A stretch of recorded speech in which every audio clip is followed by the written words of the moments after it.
Supreme court, high court अभी तक के जो प्रयास हुए उससे मां गंगा साफ नहीं हुई। आखिरकार सरकार को ये बताना चाहिए कि यहाँ की आखिरकार सुंदरता क्यों खत्म कर दी। अगर आप बीजेपी की गुप्त मीटिंगों की हमें बता दो तो हम आपको संगठन बता देंगे। नहीं, आप हमें गुप्त बैठकें जो हो रही हैं उनकी बात बताइए ना, कि भारतीय जनता पार्टी जब मुकाबला नहीं कर पा रही है तो पुलिस को आगे कर रही है, जब उनके पास जवाब खत्म हो जाता है तो पुलिस को आगे कर रहा है। आज तक जितने भी हमने तहरीर दी हैं, अगर किसी तहरीर पे कार्रवाई हो तो बताएं, एफआईआर दर्ज हुई हो तो बताएं। तो इसका मतलब यह हुआ कि पुलिस को भारतीय जनता पार्टी चला रही है।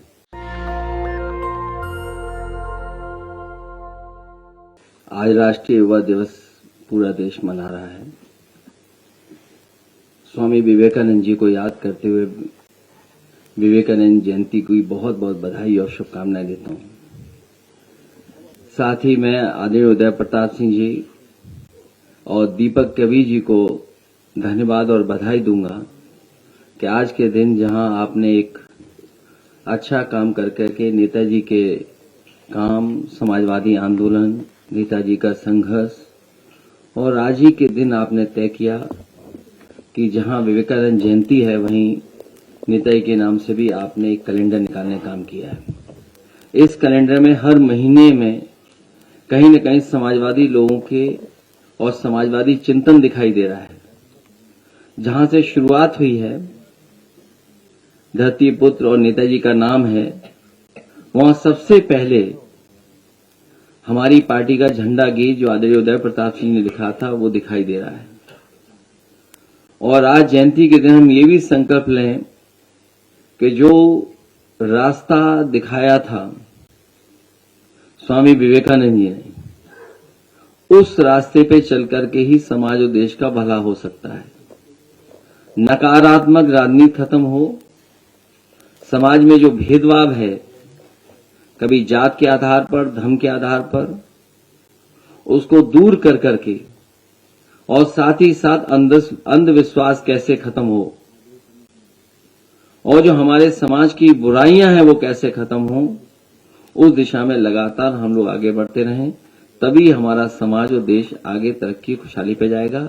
एक बार फिर मैं आदरणीय उदय प्रताप सिंह जी के प्रयासों से, उनके लगातार समाजवादी पार्टी को जो अपनी कलम से लिख करके हमें देते हैं उसके लिए बधाई देता हूं। कबीर जो बैठे हैं, जिन्होंने संकलन कर करके इसमें तस्वीर और एक कैलेंडर का रूप दिया है, उनको बधाई। ये बहुत ही समाजवादी आंदोलन और जो लोग समाजवादी विचारधारा को आगे बढ़ाना चाहते हैं उनके लिए बड़ा काम है। गंगा एक्शन प्लान जो पहला बना था और समय समय पर सुप्रीम कोर्ट, हाई कोर्ट और समय समय पर अखबारों में पढ़ने का मौका मिलता है, उसमें यही दिखाई देता है कि अभी तक के जो प्रयास हुए उससे मां गंगा साफ नहीं हुई है। जब तक उसकी सहायक नदियां, जुड़ने वाले नाले, उनकी गंदगी नहीं खत्म होगी तब तक मां गंगा साफ नहीं होगी। हजारों करोड़ रुपया साफ हो गया है लेकिन अभी तक नदियां साफ नहीं हुई हैं। समाजवादियों का भी प्रयास था कि गोमती को एक उदाहरण की तरह समाज के सामने और देश के सामने रखा जाए, और यही अगर और नदियों के लिए योजना और कार्यक्रम बनेंगे तो नदियां शहरों के अंदर साफ बहेंगी।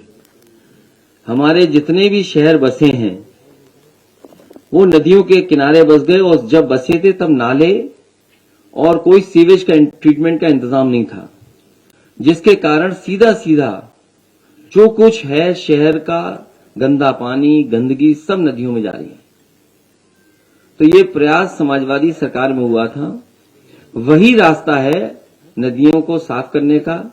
यहां की सुंदरता खत्म कर करके दूसरी सुंदरता दिखाई जा रही है। आखिरकार सरकार को ये बताना चाहिए कि यहां की आखिरकार सुंदरता क्यों खत्म कर दी। इसी तरह नाव यहां पर चलनी थी, कुछ पहले नाव खरीद ली गई थी, और भी जिसको टूरिस्टों को सुविधा देने के लिए या लोगों को घूमने के लिए यहां नाव खरीदी गई थी, वो सब कूड़ा करकट हो चुकी हैं, वो शायद डस्टबिन में फेंक दी गई हैं। या यहां से लेकर के कहीं और ले गए हैं वो लोग। मुझे बताया गया, जब मैं संगम में गया, मैं उस नाव में जब बैठा तो मैंने कहा ये सरकार ने तो बहुत अच्छी नाव खरीद ली है। तभी उसमें एक कर्मचारी ने कहा ये वही नाव है जो आपने खरीदी थी। तो जो यहां की अच्छी चीजें थी वो सब खत्म कर दी सरकार ने। तो ये सरकार क्या दिखाना चाहती है?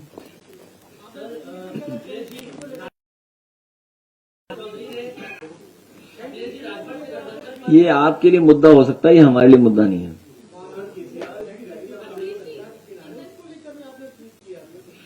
वहां लोग वैराग्य के लिए, आखिरी समय के लिए, पूजा पाठ के लिए, आध्यात्म के लिए आते हैं और सीखने के लिए आते हैं। लेकिन ये भारतीय जनता पार्टी टूरिज्म और पैसा बढ़ाना चाहती है, पैसा कमाने के लिए व्यवस्था बना रही है। आखिरकार वहां के जो निषाद समाज के लोग हैं, जो नाव चलाते थे, नावक थे, उनको क्या लाभ मिलने जा रहा है? उनके लिए क्या सुविधाएं दी गई हैं? क्या बड़े उद्योगपतियों के लिए सुविधा होगी या बाहर से जो कारोबार करने वाले लोग हैं उन्हीं के लिए सुविधा होगी? हमारे नाव चलाने वालों के लिए क्या सुविधा होगी? और इसी तरह जब आपके गोमती रिवर फ्रंट में इस तरह की नाव चलने की कोशिश थी तो उसको क्यों खत्म कर दिया गया? आपने टूरिज्म की बात की, इतना बड़ा ग्लोबल इन्वेस्टर समिट हो रहा है, उसमें 3 की है, टूरिज्म भी एक हिस्सा है। कह रहे 17 लाख करोड़ के निवेश का प्रस्ताव आएगा और अब मंडलों में भी इन्वेस्टर समिट होगी और मंडलों की संख्या को मुख्यमंत्री कर रहे हैं। मैंने कन्नौज का एक अखबार पढ़ा, हो सकता है हर जिले में इसी तरह का सरकार प्रयास कर रही हो।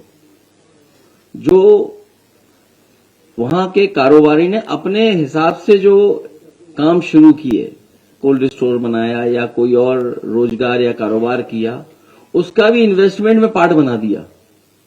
तो कहीं ऐसा तो नहीं कि दुनिया से इन्हें इन्वेस्टमेंट न मिल रहा हो। हमारे यहां जो स्वयं उद्योगपति या कारोबार करने वाले जो समय समय पे काम करते हैं उसको भी इन्वेस्टमेंट में शामिल कर दिए हों। सरकार को ये बताना चाहिए कि पहले इन्वेस्टमेंट में आखिरकार कितना जमीन पर पैसा आया है, उतरा है।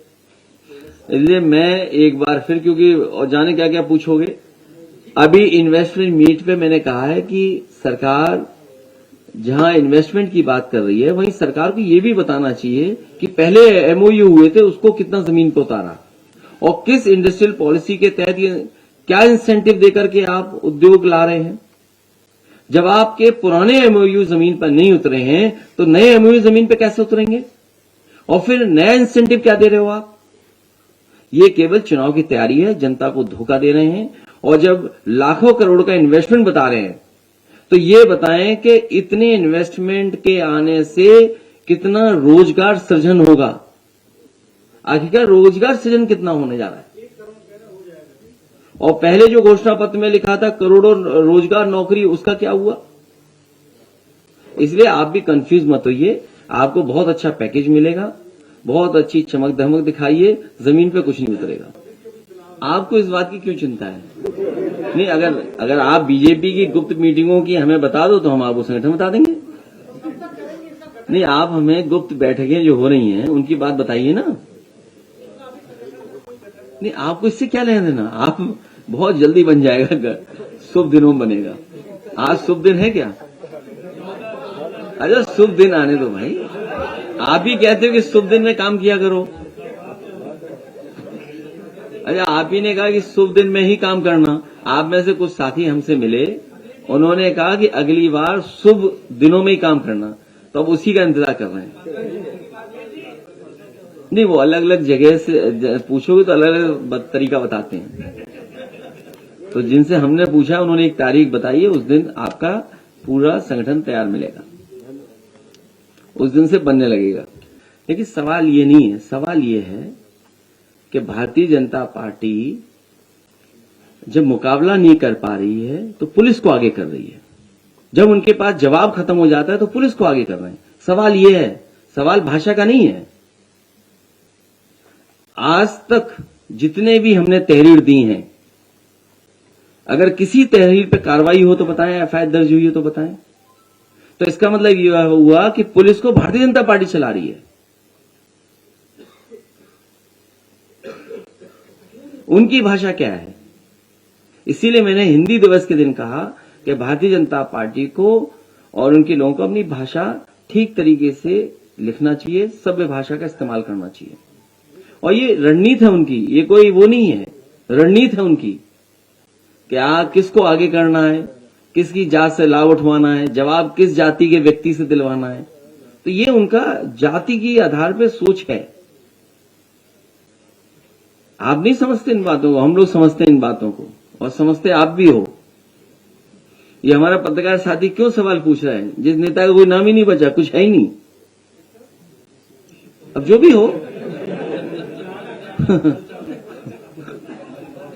गाना के साथ साथ एक और बगल में नाम था। तो सवाल वो नहीं है, सवाल यह है कि क्या चाहती है सरकार।